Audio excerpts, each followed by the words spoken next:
चाणक्य ने बताया, भय क्या है, ईर्ष्या क्या है, जहर क्या है, क्रोध क्या है, घृणा क्या है। विरासत पर गर्व हर धर्म की पहचान है, पर उससे सीख लेकर स्वयं का संवारना एक ज्वलंत तथा जागृत धर्म की निशानी है। अमूमन महापुरुषों के वचन किताबों के पात्रों पर सिमट कर रह जाते हैं। उसकी चर्चा तो खूब होती है, पर विचार को व्यवहार में उतारने की जहमत कोई नहीं उठाता। चाणक्य उस दौर में पैदा हुए जब भारत बाहरी एवं भीतरी दोनों ओर से शत्रुओं से जूझ रहा था। उस कठिन दौर में साधारण बालक को शिष्य बनाकर दीक्षा देते हुए राज्य के उच्चतम आसन पर स्थापित कर दिया, अहंकारी शासन का अंत कर दिया। चाणक्य ने सफलता के जिन सूत्रों का महत्व प्रतिपादित किया वे इस प्रकार हैं। किसी ने चाणक्य से पूछा, जहर क्या होता है? चाणक्य ने उत्तर दिया, आवश्यकता से अधिक जिस किसी भी विषय वस्तु के प्रति मोह हो वही है जहर, भले ही वह वो शक्ति, संपत्ति हो, अहंकार, लोभ, विलास, प्रेम, महत्वाकांक्षा, घृणा या ऐसा ही अन्य कुछ हो। और क्या है भय? यह है अनिश्चित के प्रति अस्वीकार का भाव। यदि हमारा मानस अनिश्चित को सहज स्वीकारता है तो यह बन पाता है साहसिक जोखिम से सफलता पूर्वक जूझ सकने वाला। एक विद्वान ने कहा है, हमारे सामने केवल दो ही विकल्प हैं। पहला, या तो हम काल्पनिक के भय से ग्रस्त होकर जीवन गुजारें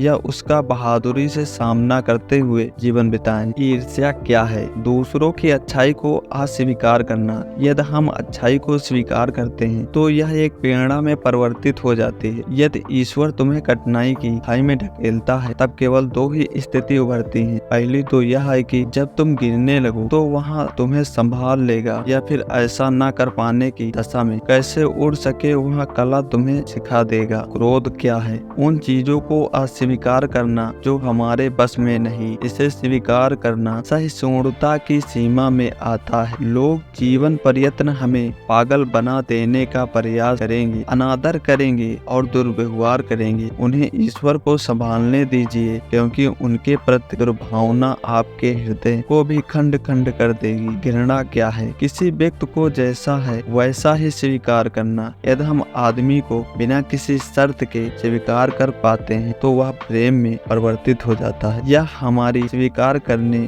की क्षमता का सूचक है।